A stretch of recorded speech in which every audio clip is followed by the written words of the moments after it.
Welcome to China in Focus. I'm Tiffany Meyer. Our top story, a spike of COVID-19 infections appears in China. We look at why the health situation inside the nation is different from the West.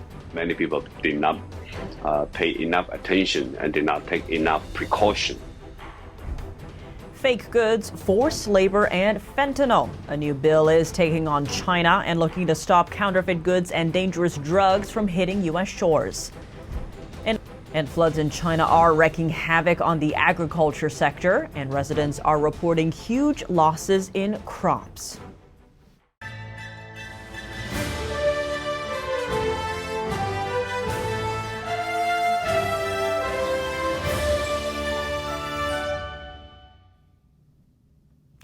China is seeing a rise in COVID-19 infections. This as other countries around the world also experience an unexpected surge.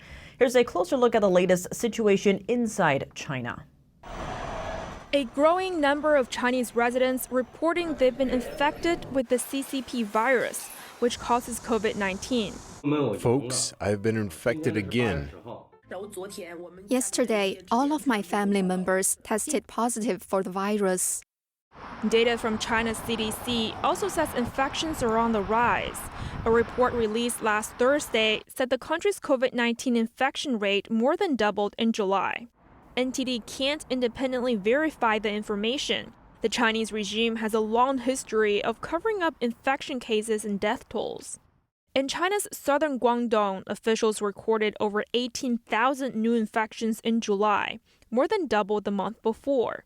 A local doctor told Chinese media that his COVID-19 patients are mostly young people with symptoms such as a sore throat, fever, and muscle pain. A physician in Anhui province also said he had seen more patients coming in with COVID. The report comes as virus infections are surging around the globe. In recent months, regardless of the season, many countries have experienced surges of COVID-19, including at the Olympics. Currently, there are at least 40 athletes who have tested positive. Zhang Lin is a former microbiologist for the U.S. Army. He said the immunity of people inside China has weakened, plus Beijing's lack of transparency may worsen the situation. I think many people become repeatedly infected by COVID. And because the government did not report consistently, so many people did not pay enough attention and did not take enough precaution. So I think that's the main reason causing, more and more outbreak in different cities. And people don't know about the true situation unless they have a severe fever. And when they visit the hospital, they may see hospital is loaded with respiratory infected patients. Officials say current new cases are caused by subvariants of Omicron, a variant of the CCP virus which causes COVID-19. A bipartisan effort in Washington is looking to call out China and stop the Chinese Communist Party from flooding the U.S. with fentanyl, plus counterfeit products made by forced labor. Senator Sherrod Brown says China is, quote, exploiting the de minimis loophole to cheat our trade laws and flood our country with packages containing fentanyl and other illicit substances. He's, along with other senators, Ron Wyden, Cynthia Lummis, Susan Collins, and Bob Casey, in introducing the Fighting for America Act. It's a two-pronged approach to tighten rules that allow low-value imports to avoid taxes, tariffs, and inspections. And the bill also targets the CCP's role in the fentanyl crisis by requiring CBP to get more information on commercial packages with the goal of, quote, targeting and seizing illicit goods and increasing penalties on bad actors. The Pentagon is reportedly taking Chinese LiDAR giant Hesai Tech off its blacklist. Hesai Tech was blacklisted in January by legislation to restrict the operations of Chinese military-linked groups in the U.S. The Chinese embassy in D.C. said it's pleased with the decision, but some U.S. officials are worried about potential national security risks if those companies gain too much influence in America. We sat down with Steve Yates, former Deputy National Security Advisor at the White House, to talk more about the sudden U-turn. Steve Yates, thank you so much for joining us. Great to have you back on the show. My pleasure. Thank you. China's Hesai, which makes LiDAR sensors used in smart cars, has been removed from the U.S. Defense Department blacklist. Now, what do you make of this U-turn, if you will? What does this signal in terms of the Pentagon's decision-making?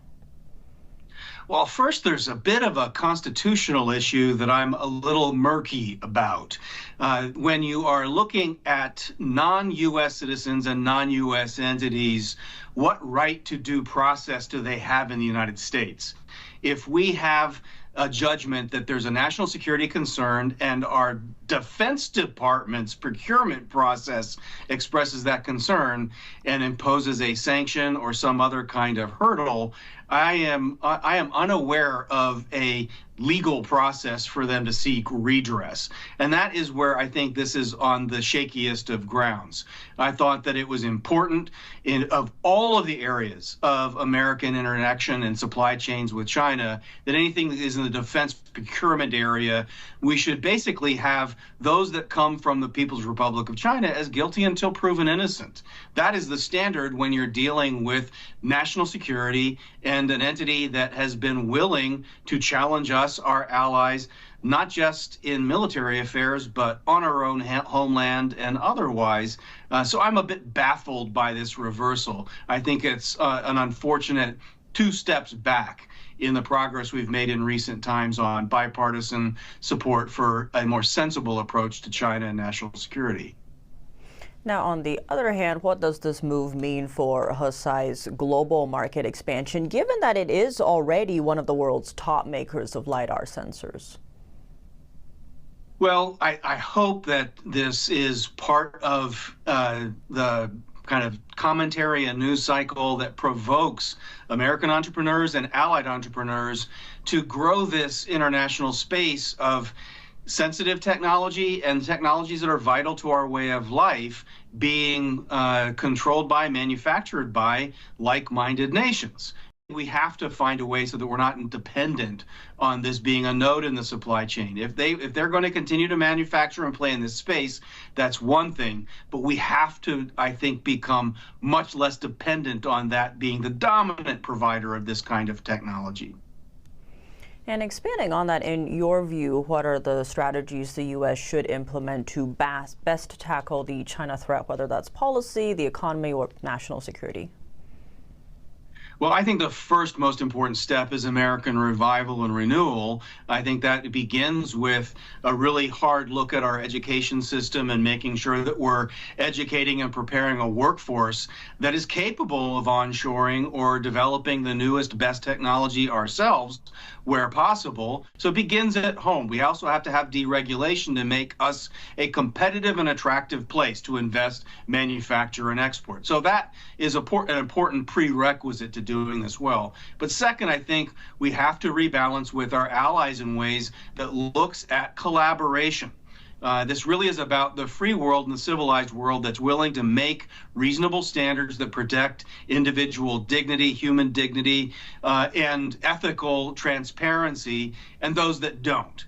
And those that don't cannot be involved in sensitive supply chains, cannot be allowed access to the world's most advanced technologies.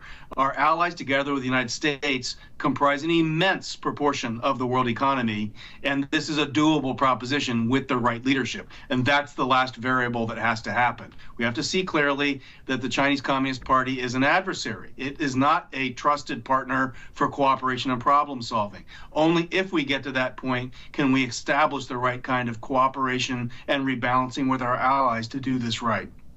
Steve Yates, thank you so much for your time. Thank you. 4 U.S. lawmakers are visiting Taiwan and meeting with the island's top leaders. The trip comes as China ramps up its military pressure around the island. Here's Representative Marilyn Strickland on Tuesday. And while our conversations are often about economic opportunities and defense, we know that we want to deter anything that will come across the cross strait and create a situation where we have to get involved in a conflict. That is not what we want to do. But we do that by projecting strength, power, and unity.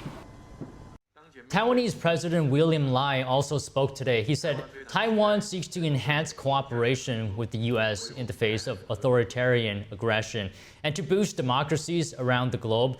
The delegation will stay in Taiwan for 5 days. According to the Taiwanese government, officials will exchange views on U.S.-Taiwan relations and regional peace and security. A leading mobile payment service in South Korea, KakaoPay, has denied allowing a massive data leak to China. The South Korean government's financial department is now investigating the issue. Joining us now is NTD's Flora Hua. Flora, what have you learned so far? That's right, Tiff. The payment tool shared the credit information of about 40 million users with China's fintech group Alipay without asking for consent. This is according to a South Korean Financial Supervisory Service investigation released on Tuesday. The findings come from the agency's recent inspection of the app's overseas activities. The leaked data allegedly includes users' names, phone numbers, email addresses, balances, and transaction records. The investigation shows the massive leak of over 40 million users has occurred since at least April 2018, 6 years ago. It's worth noting that Alipay's Singapore subsidiary holds over 32% of Kakao's stocks, making it the second top shareholder. Flora, thanks for that.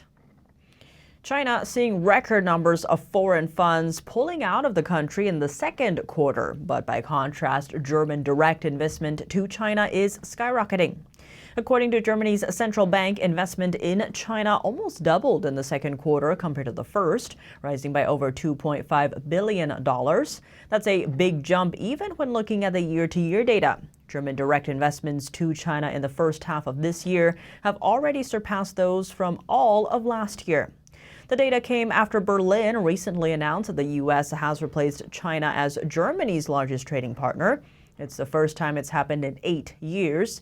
Tensions between China, Europe, and the U.S. are high right now, as tons of cheap China-made electric vehicles overflow Western markets.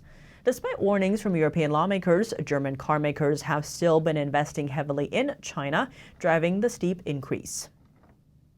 Next, heavy rainfall is causing problems in northern China. Residents there report that their houses and crops are taking severe damage or even getting destroyed by flooding. According to China's official reports, at least 6 million acres of crops were damaged in the floods. Besides the heavy rainfall, local reports also said that authorities have been releasing water from reservoirs to protect the facilities. But residents say they were unaware until they saw the strong surges of excess water that worsened the flooding. The pouring rain has lasted for almost a week in the Inner Mongolia region, coming down since last Monday. Water levels in some rivers there have risen by nearly 4 inches. Many fields and farms along the riverbanks are now submerged, leaving crops in ruins.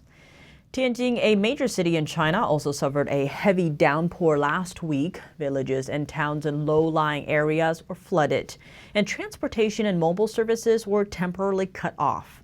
China's central bank pledged $14 billion in aid on Tuesday to help the disaster areas. Coming up, the Philippines is gearing up for a formal protest against Beijing. It comes after a close aerial encounter in the South China Sea, where Chinese jets fired flares dangerously close to a Philippine patrol plane. A global scandal, as a former UN official from Canada is detained in Switzerland on charges of espionage. The suspect has made frequent trips to China as an environmental consultant. But was there more to his visits? Amid severe flooding in North Korea, Kim Jong-un is turning away aid from even his closest allies. Instead, state TV showcases him arriving in the disaster zone aboard his bulletproof train packed with supplies. More on that after the break here on China in Focus. That's all for today's China in Focus on YouTube. We're now sharing a shortened version of our program here after being demonetized for 3 years. If you'd like to support us, consider donating. Find us at donorbox.org/China-in-focus or subscribe to our partner platform Epic TV, where you can watch our full episodes. Just click the link down below. Here's what to look out for in our second half. The Philippines is gearing up for a formal protest against Beijing. It comes after a close aerial encounter in the South China Sea, where Chinese jets fired flares dangerously close to a Philippine patrol plane. A global scandal, as a former UN official from Canada is detained in Switzerland on charges of espionage. The suspect has made frequent trips to China as an environmental consultant. But was there more to his visits? Amid severe flooding in North Korea, Kim Jong-un is turning away aid from even his closest allies. Instead, state TV showcases him arriving in the disaster zone aboard his bulletproof train packed with supplies. More on that after the break here on China in Focus. Thanks for watching China in Focus. I'm Tiffany Meyer. See you tomorrow.